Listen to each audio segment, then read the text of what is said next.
Were they in the Spider-Verse though? Answer the question, Nikita. Come on, the people want to know. No, not at all. And we're not talking about the movie today, folks. We're actually talking about the comic book event, because right now, the one that started it all, the one that literally started. If it were not for this comic book event, you wouldn't have the amazingly animated movie, and then you wouldn't have this this huge Marvel idea that's coming out in December. I mean, Spider-Man No Way Home is basically set to be a Spider-Man Spider-Verse movie if all the leaks are actually correct.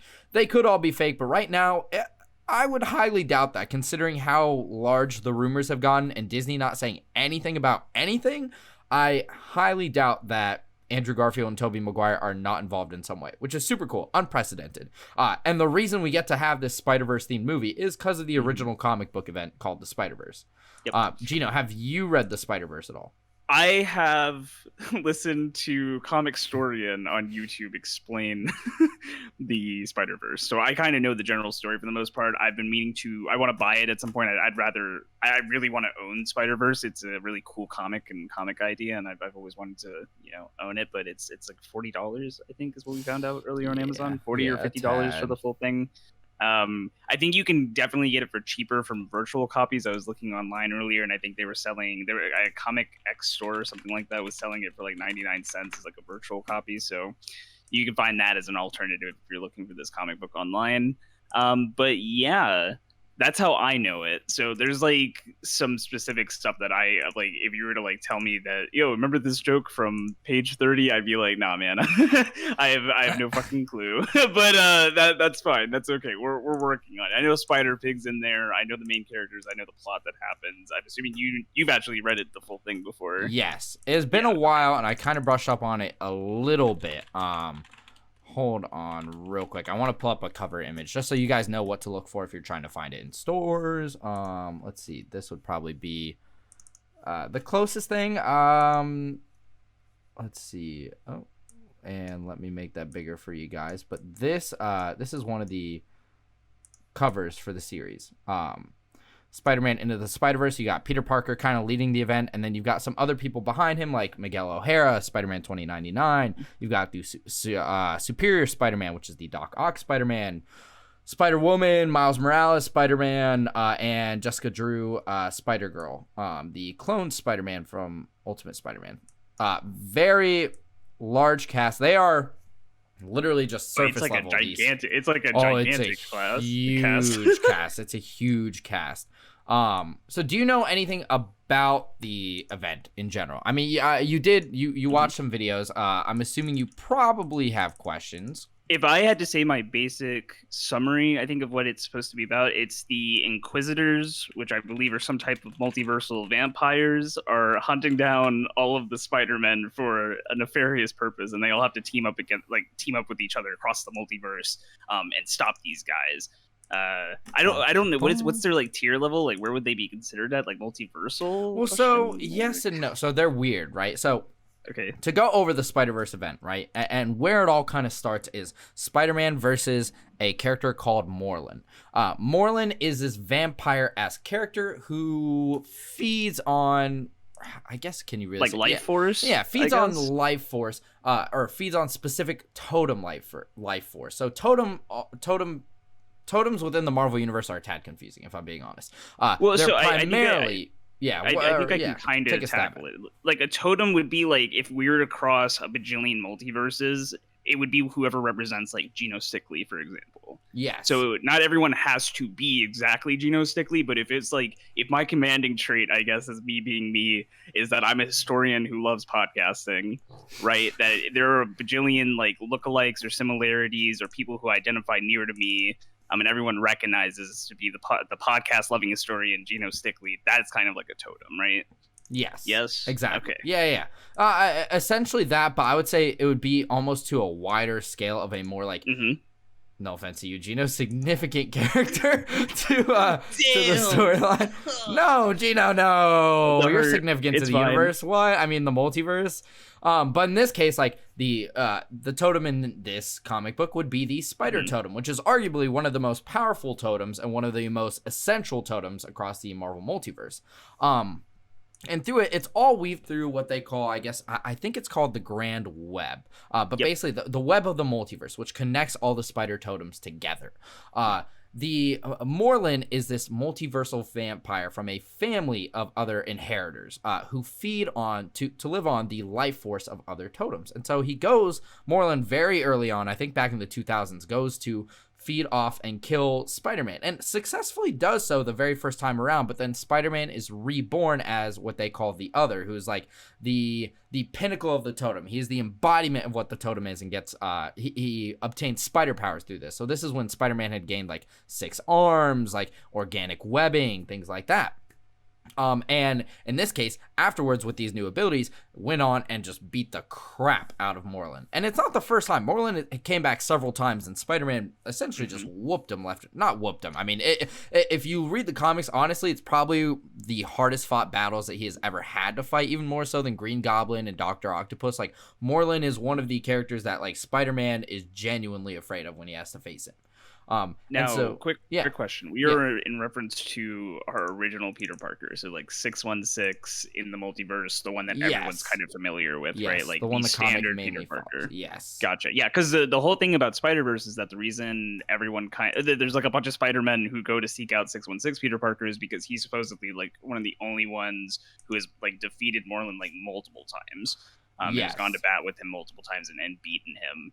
And I guess 1-to-1 combat. Yes. Right. He's the only Spider-Man to have ever beaten an inheritor in one-on-one combat in general. There you go. In the entire multiverse, which is why it's a huge deal. So Spider-Verse starts off with the inheritors hunting down more Spider-Man. And specifically, you have Doc Ock Spider-Man, which is, if you don't know this, just a brief explanation of him. At one point, Dr. Octopus managed to kill off the main Spider-Man. And in doing so, he swapped minds with him in his own dying body. So Dr. Octopus was a very old, what's the word?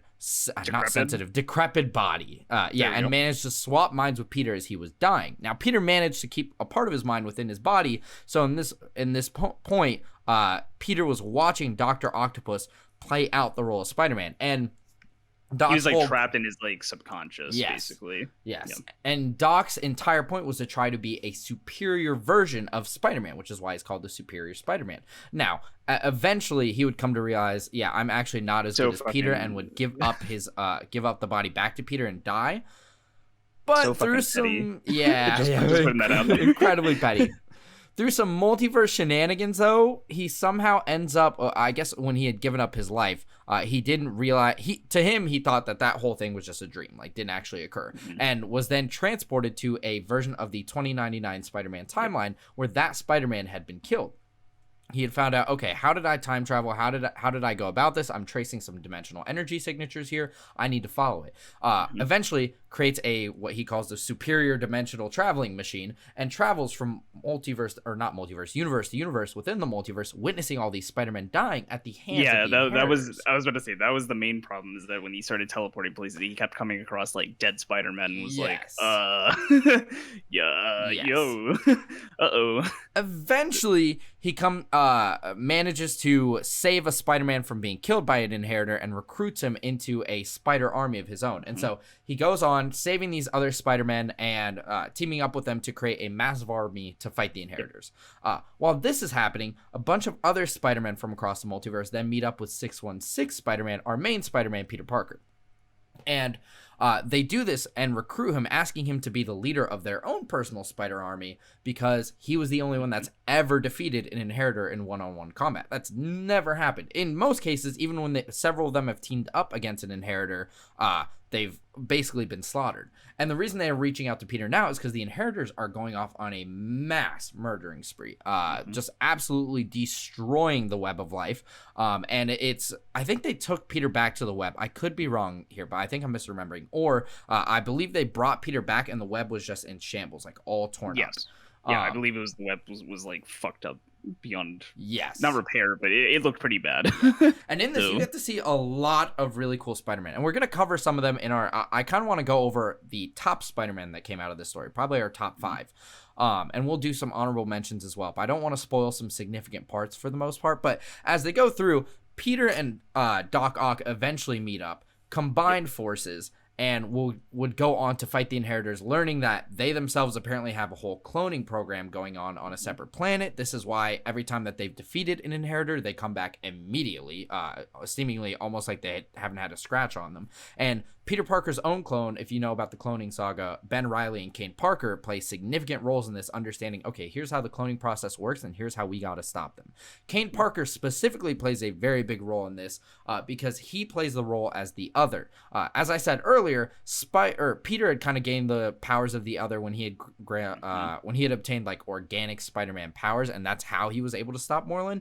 Kane was chosen to be the original host, was meant to be the original host for the Other like entity and the Other's ability. So he plays a significant role in the downfall of the Inheritors, and then from there you kind of get the end of the Spider-Verse story, because obviously Spider-Man is going to beat the Inheritors. That's not quite the end of the Inheritors story though, because there's a sequel series after this called Spider-Geddon. Yeah, Spider-Geddon, I was about to say that one I've definitely never read. I haven't like kept up with it at all. I know it exists, but, I definitely wouldn't say it's as good as Into the Spider-Verse, but it has some amazing moments with some really cool different versions of Spider-Man. And the reason the Spider-Verse story was so cool to begin with is because you have a ton of like Marvel what if stories where you have different versions of all these characters. Spider-Man being their flagship character arguably has the most multiversal counterparts in the Marvel universe. And yeah, so especially like shown counterparts. It definitely Yes. he beats out the rest of them on like yes. people that we've gotten to see before and like interact. I mean, hell, we had the Spider-Verse series, right? So it's like, Yeah. there's not like a bajillion Captain Americas running out there. Yeah, exactly. Which is why they chose him to do the very first felt like multiverse crossover with him. Yep. Was the Spider-Verse, because he's got the largest range and band of characters to kind of play with. And who doesn't love Spider-Man? You know, exactly. Like the homie. Right, exactly. One of the your friendly neighborhood Spider-Man. I mean, probably arguably one of the most relatable superheroes. Besides just powers, he's one of the few superheroes that doesn't have his shit together and is just always broke, struggling with work, relationships, family life, everything. Which is arguably why he's one of the most popular Marvel characters and comic characters to date. But that's why the Spider-Verse event was just very unprecedented. It was Marvel testing out something incredibly new that they had never done before, which is why it was a huge success as a comic, incredibly successful, and why they made a movie and are now making basically a live-action version of this. Yes. Yes. I was going to say, it's like the live-action variant, and like I think the other Spider-Men have to be involved at this point. Like, yeah, exactly. I don't see how they couldn't be. But you get so many cool, unique characters. You get so many really cool moments. So I just kind of want to go over probably my favorite characters and our favorite moments, because I don't want to spoil the whole thing for you. Because obviously you should go in and read this, because the battle between the Inheritors and the Spider-Verse and both the Spider armies kind of butting heads at first and joining together, it is an incredibly well-written story. So definitely recommend checking it out. But the only other context that I can think about giving them real quick is that one of the main characters, it's Spider-Man's girlfriend at the time. Do you remember her name? It's Silk something. Silk. Yeah, yes. Silk. Yeah, there we go. Sure, I wish I grabbed an image of Silk. Yeah, Silk is also a main character for this. Do you remember why, do you know? Yeah, from the original Sin event, which is a comic book event that happened, I think, literally almost right prior to Spider-Verse. Yes. Basically, Peter Parker found out a huge secret that he was not the only one who was bitten by his spider. There was another person, who in this instance is, again, Silk is her name, right? Yeah. Is Silk, and so they are kind of building a relationship, I think, at the beginning of Spider-Verse. And she also has like a kind of major role to play. So in case you're curious who this person is, that's where she comes from. That's how she fits into the storyline. And I think other than that, everything else is kind of self-explanatory. And if it's not, just kind of roll with it. Yes. Yeah, exactly. Silk is a really unique character, and she's getting more roles now, especially in the Asian American series called Agents of Atlas, where they're using a ton of like Asian American superheroes, and that's been a really phenomenal storyline. And Silk is finally being used again after the Spider-Verse event. They kind of just swept her under the rug. Yeah, I was gonna ask you about that because I've never heard of her outside of the Spider-Verse event. So I'm glad to hear that she's in something else that sounds pretty significant. That's really good to hear. Because I liked her character design and everything, and I like the concept of her origins. I think it's really nice. Yeah, she was really cool. Let's dive into our favorite Spider-Verse characters though, and moments, I suppose. Yeah, so my some of our favorites. Let's see. Let's go into. I mean, we kind of talked about him a little bit. Let's go into Doc Ock Spider-Verse, or not Spider-Verse, yes. Superior Spider-Man. Yes. As we said it's earlier, such a cool character concept. Like seriously, yeah. Hopefully, if you guys were here earlier, just a brief rundown of who he is again. Doc Ock Spider-Man is was Spider-Man in the main universe.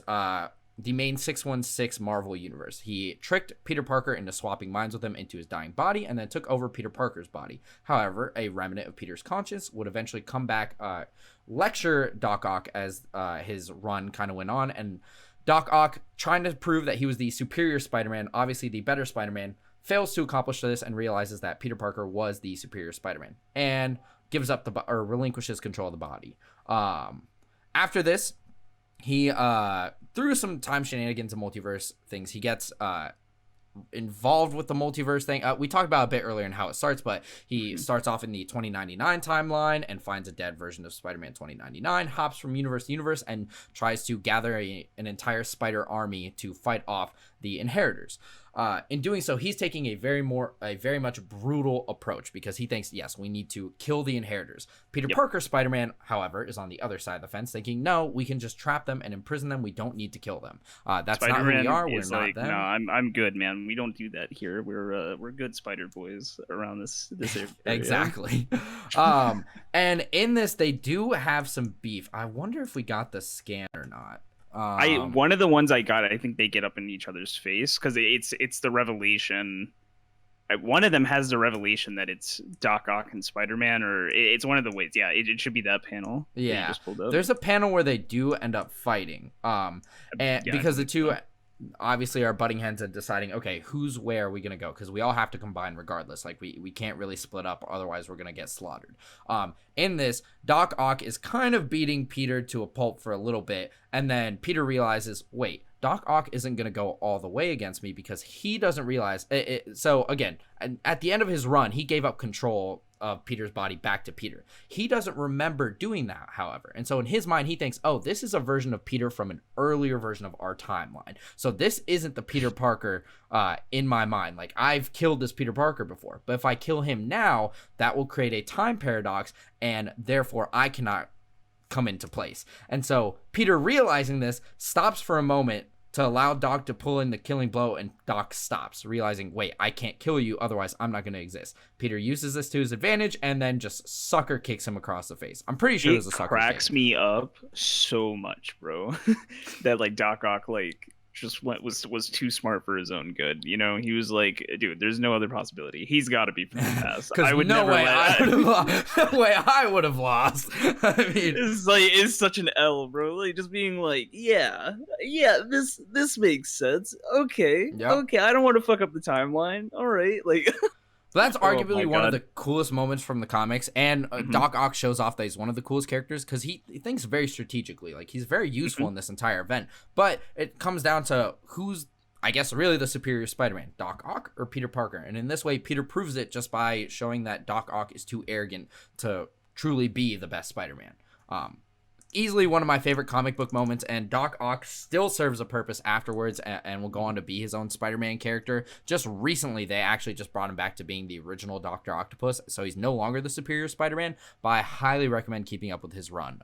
It was absolutely fantastic. And I wasn't even a big fan of him becoming Spider-Man in the first place, but after his run kept going, I was actually really impressed. I kind of like the way that they played with it in the grand scheme of things. It was really nice. Yeah. I agree. Another character who's pretty well known throughout most fan bases, mainly because of the Into the Spider-Verse movie, is Spider-Gwen. Yo, best girl, let's go. You would say that, Gino. You would. Yo, I love Spider-Gwen, bro. She's the best. I'm a fucking simp. What can I say? All right. This is the one time that I prefer a blonde over a redhead. Okay, I'm gonna be straight honest with that. Gwen Stacy all day. Get out of here. Hold on. All right. Anyways, just to go into it, so Spider-Gwen, no, I'll bring you back, Chino. Spider-Gwen, and a bit of her backstory. Arguably, again, probably the most popular character to come out of this. She got her own series because of this. But she's obviously from a universe where she survived instead of Peter Parker. She was bit by the radioactive spider. Peter Parker would go on to become that universe's version of the reptile, or the lizard, just as Kurt Connors is the lizard in the main 616 universe. And so having to fight him, eventually it would come to a point where Peter Parker would get killed in combat, and Gwen, realizing that this was Peter, just lost her best friend. And so kind of the same dilemma that Peter faces in the main universe, where he lost Gwen because of him failing Gwen Stacy and snapping her neck. She was inadvertently the reason that Peter Parker had died in this universe. Very sad, and it creates a lot of tension between her and Peter in the within the Spider-Verse event, because Peter's just like, I don't want you to get involved, like I want you to stand back because I've already lost you before. And Gwen is just like, well, I've lost you before, like we're in the exact same boat, I can take care of myself, let's just promise to watch each other's back, which is a very heartwarming moment in the Spider-Verse story. And even still to this day, both characters are still very close. In Spider-Gwen's run, she continuously comes back to the main universe to assist Peter, and Peter assists her in how she wants to progress with her life as a superhero. So when they gonna fall in love and start a family, Nikita? Well, Gino, she's actually younger than him by a significant margin. I think in this time, I think she was in high school. I could be wrong, or she was just starting out college. Now currently she's in college, but Peter is a professor in college, so it'd be highly unprofessional. Let's see. Who was another one that I really wanted to talk about? Well, actually, I was going to say, wait a second, real quick before we go into the next one. There's a comic book about her and Miles Morales becoming a thing, correct? Yes, they do become a thing. Yeah. And I think I don't know whether that was her story or Miles' story, but in one of their comics, they become a couple. And just an honorable mention, Miles Morales, obviously. Amazing Spider-Verse character. I think Roman mentioned it in his last comment that he was his favorite. So rightfully, who the fuck doesn't know who Miles Morales is at this point? You know? Exactly. Which is the only reason why I didn't put him on this top 5 list, is because he's pretty well known. So is Gwen Stacy, but like Miles Morales was kind of the main character of Spider-Verse. Has his own current running series that's been pretty successful for the most part. He's arguably the most successful iteration of Spider-Man besides Peter Parker. So the only other reason I thought we should bring up Gwen Stacy is that I really want to highlight her for this event for having, like, she has a very unique costume, and like, you know, I don't know, she's got a very unique like aesthetic to her, whereas like you know, I like the Spider-Verse event, but there's a lot of Spider-Man that are just like, yo, what if Spider-Man but robot, or like Spider-Man what about our next character, Indian Spider-Man? What about Spider-Man but with Indian pants? Yeah. Crazy costume change. Do you even know if he has any like significant differences in his like origin outside of him being just like Indian? Or yes, I did have okay, cool. I'm excited to hear. Well, no. I mean, their origins, obviously his origins still played very much like Indian culture. Like he gains his powers like spiritually rather than like a radioactive spider, so that's pretty cool. He's, as opposed to Peter, is actually like incredibly smart and plays to his intelligence a lot more than Peter does, and that's kind of his like his defining role when it comes to his place in the Spider-Verse, especially in the sequel series, is he kind of plays as the main, I guess you could say tactician, but I would say more like intelligence expert. And he kind of plays a major role when it comes to like reweaving the web, reestablishing all the damage that like the Inheritors had done. Like he's one of not Doc Ock's like right hand man. I guess you could actually say that. Besides the Assassin Spider-Man, like the Indian Spider-Man played a major role in Doc Ock's like personal army throughout the event. Because I think he was the first one he saved, right? Am I remembering? No. Actually, he asks that, he's like, oh, like, am I the first? He doesn't say, am I the first one you saved? But he's like, okay, well, we got to go save the others. And he's like, oh, there are others. And then he takes him back to his army of Spider-Man. He's the first one you see him save in the comics. So he's the very first Spider-Man that you get introduced to. And he has his own comic, as you can see, Spider-Man India. So he is actually still pretty, I would say, still pretty similar to Peter Parker, but definitely has some really unique aspects about himself and kind of plays more to his character than Peter Parker does at times. Like plays more to his intellect than Peter Parker does as Spider-Man, and as he should, I would say. So definitely one of my favorite characters in the event. Also just one of my favorite Spider-Man characters in general. Highly recommend checking out his series. another character to check out. So those were our 3. I would say my second favorite Spider-Man is probably I would say I know he's also pretty well known, but I'm still gonna list him as my second, and then I'll do an honorable mention afterwards. But Kane Parker in this event. Kane's great. Kane is. And I don't like. I think in comic book fans, he's like really well known. I think most, if anybody here is watching from like a movie perspective, I'm sure a lot of you probably haven't heard of Kane Parker. Yeah. So Kane Parker is Scarlet Spider-Man, and most of you people who have probably heard of Scarlet Spider-Man think of Ben Reilly, who's got like the blue hoodie over the red Spider-Man suit. Definitely the most iconic clone Spider-Man, but probably not the most relevant until just very recently. Kane Parker has been more relevant than him in the last like decade or 2 decades. Both of them kind of came from being cloned by Spider-Man. Ben Reilly believing that he was the actual Peter Parker. Kane Parker, however, knew he was a clone, in fact, and actually played the villain in the Clone Saga storyline. He was a little more deformed. He was more powerful, arguably, than both Spider-Man put together, and so played as the antagonist. After being defeated, he would go on to become an anti-hero version of Spider-Man, especially after the death of Ben Reilly, and so he would take up the Scarlet Spider moniker. And so he's probably been Scarlet Spider-Man in the last like 2 decades, I would say, if I remember correctly about Ben Reilly's death. Just recently, Kane Parker passed away. I think it was the sequel Spider-Man event, or maybe it was this event. It was in one of the Spider-Verse event, but he plays a key role because you have Ben Reilly who's in the Spider-Verse event as well. But Kane Parker is kind of the one that deduces, along with Ben, what the Inheritors are doing cloning-wise, how to break them down, and is, again, the main host for the others' abilities. And so you see him go into a whole another spider form, which I think I actually have a picture of. I think you sent it to me. He's specifically one of the ones that the Inheritors are trying. Like, the Inheritors are targeting all of the Spider-Men, but they're looking for a couple of specific ones, which I know Silk is one. He's another. There's a baby question mark. I think that they... the Scion. Yeah, there you go. Mainly because they're the key components of the web and maintaining the web's integrity for the multiverse. And if you want to know what each role does specifically, again, highly recommend reading the story. It's phenomenal. Yep. But Kane kind of plays this beast of a role as the other, where like all the Inheritors are terrified. The Inheritors, again, have been wiping, just absolutely wiping to the floor, just Spider-Man from universe to universe to universe. Even our main Spider-Man struggles to fight one alone, and there's a whole family of them. But this entire family is absolutely scared of the other, and Kane Parker in general, because Kane Parker, again, he's like the anti-hero version of Ben Reilly's Scarlet Spider. He's way more brutal, way more to the point, is still willing to kill, and so him having the abilities of the other is just devastating, like absolutely terrifying, and scary too, man. Like, that form is like fucking terrifying. Yes. Bro. And I mean, like, his powers, like the fucking spikes coming out of his body and like impaling people, and the Inheritors, like, whoo. So he's one of the few people in general, and I'll just show off the form again, but he's one of the few people that actually scares off the Inheritors in the storyline. The entire family is absolutely scared of him. So that should show you just how powerful he is. If like our main Spider-Man can barely make a scratch on one of the Inheritors, and the other can just tear up the family entirely. Pretty impressive. You can't tell from the picture that Nikita has on there, he's just like bodying one of them, just like slamming him to the ground. That's it. And like none of the other ones have definitely been able to do that. So like yeah, exactly. It's pretty impressive. Absolutely love him. An honorable mention that I'll also give before I go into my favorite Spider-Verse Spider-Man is the Spider-Man UK.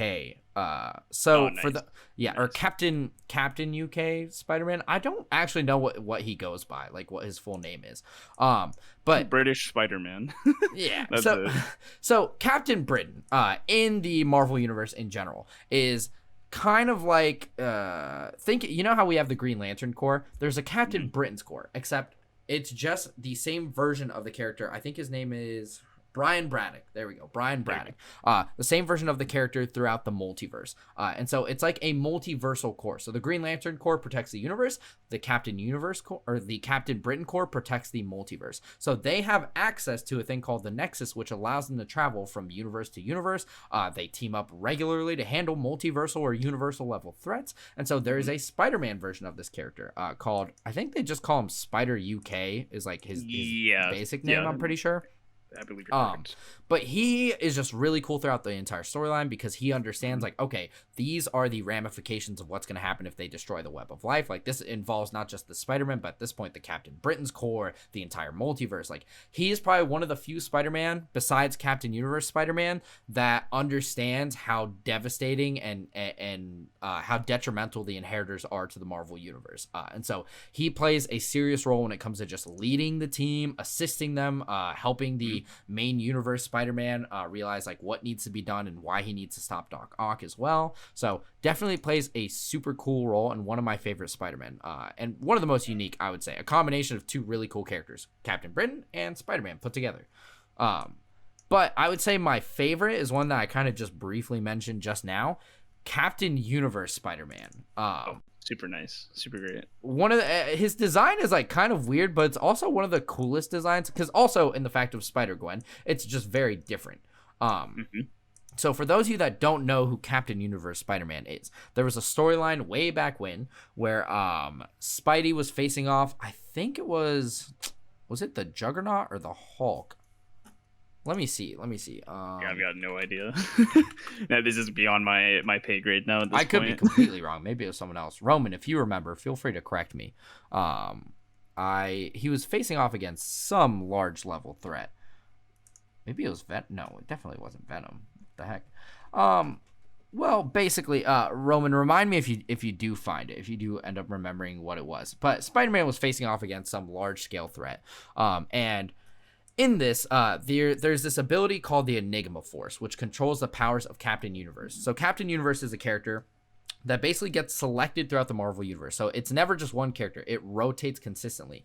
Whenever the universe is in danger or the universe is in need of protection, the Enigma Force chooses a host and will use that host to grant him the abilities of the entire universe. They basically become the most powerful being in the Marvel Universe. They can manipulate matter, atomic energy, solar radiation, things like that.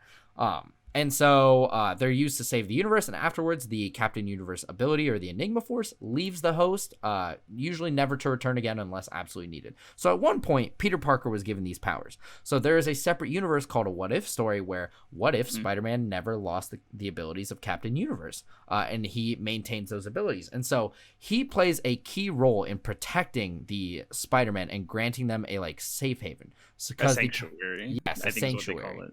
Yeah. Because the Captain Universe abilities only work in their respective universe. So one, he understands the multiverse and universal complexities just as Captain Britain does, and so he understands why the Inheritors are such a devastating force and why the Web of Life is so useful. But he's got probably the most powerful abilities out of any Spider-Man. He's arguably the most powerful version of Spider-Man ever, even more so than the other, or at least he should be. And so you see him in this story, and I'm not going to spoil much, but in this story, again, he grants a sanctuary in his own universe because he knows the Inheritors are not going to come into his universe because they know they probably won't be able to touch him, or he will be able to go toe-to-toe, if not like just absolutely put the smackdown on him. And the Chad Universal Spider-Man versus the Virgin Inheritors. Let's go, baby.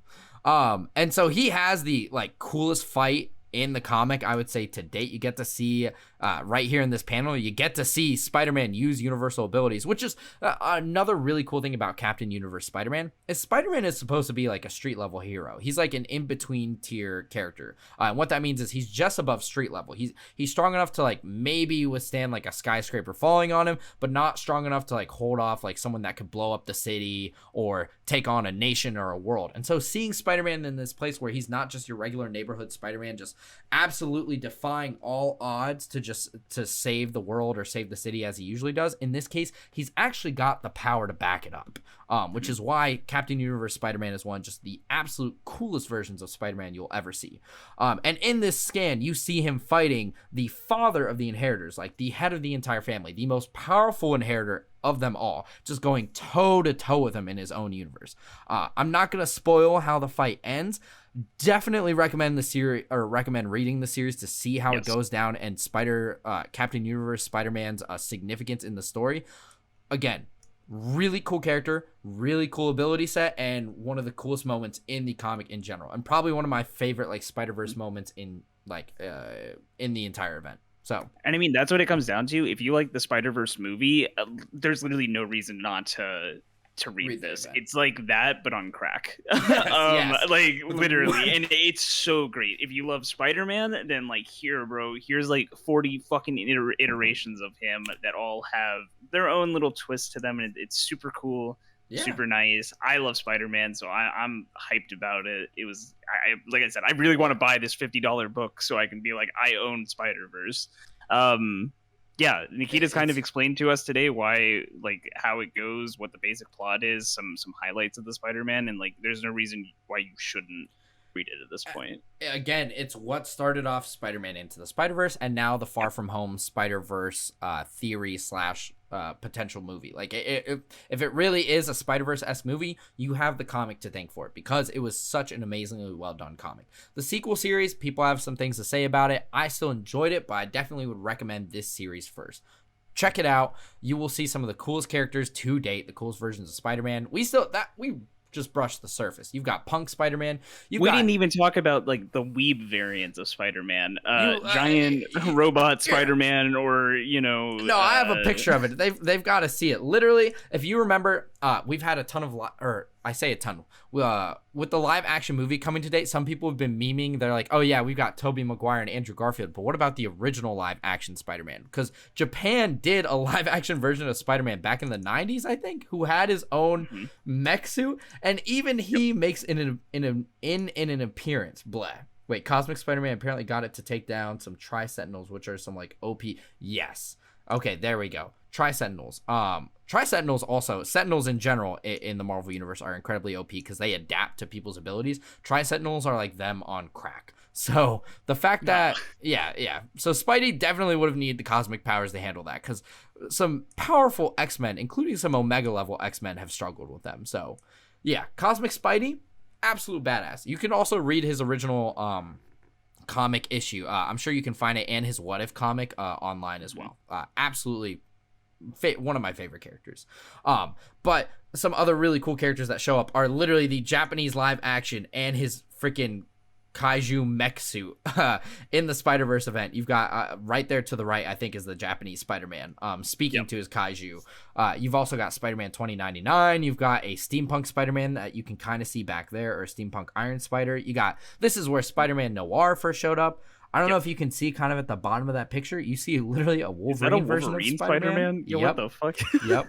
Wow. Another really cool Spider-Man is the Assassin Spider-Man. I should have probably put him on the list, but he was trained by Wolverine and Black Widow to be the ultimate killing machine, and with his spider sense instincts, he just absolutely bodies everyone. Like, really cool version of Spider-Man. Just read the event. There's so many cool versions. I can't even go over all of them. This is just the surface. Like, I mean, so that's why I said, like, we might come back one day and make a video where we go over all of them. But like, 100%. Hey, if you want to be one of the people who's in the know before that, then go read the comic. Go check it out. Then when we talk about it, you can be like, oh yeah, I really also liked I'm blanking on one, Punk Spider-Man. He was so great. Let's go, baby. Or Norman Osborn Spider-Man, or Spider-Man 2090 or 2198, something like that. An even more future version of Spider-Man. So cool. And we'll definitely reference it with the Far From Home stuff coming out as well. Yeah, I'm sure it'll incorporate into our review, because I feel like this in reference or in context, like, kind of shapes the importance of the film, or not the importance, but like how you view it. Maybe it provides a good comparison point to the comics, I'd say. I think he was in the new one. Yeah, he was in this. I saw pictures of him in the. It's called Spider-Geddon? Is that what it is? Yes, Spider-Geddon. Yeah. Spider-Geddon had arguably even more Spider-Man. People were just iffy about how they handled the event in general. But yeah, Spider-Man PS4 showed up in Spider-Geddon. Was actually one of the coolest characters in Spider-Geddon as well, because he got to interact with Superior Spider-Man, Doc Ock. And if you've ever played the game, Doc Ock is Spider-Man's mentor throughout the game before he becomes Dr. Octopus, which is really cool. It's very sad. It's incredibly sad. So he has some really he's my favorite character in Spider-Geddon, and is written very well. So Superior Spider-Man, and so is Miles Morales. I feel like the other Spider characters, not so much, but you get so much more and more modern multiversal Spider-Man. This Spider-Verse event deals with the more older multiversal Spider-Man, which is really cool. But definitely, I still would recommend reading both of them. But Spider-Verse, definitely check out the original event. I would say before Far From Home. It'll make you appreciate it even more. Yeah. But yeah. And I think that's it for the most That's part. it for this episode of Your Resident Nerds. My name is Gino, your Spider-Verse loving comic book nerd. And my name is Nikita. I read the Spider-Man manga one time, and I started speaking Japanese. And we're your resident nerds. Bam. Thanks for watching, guys. Oh, let's do the.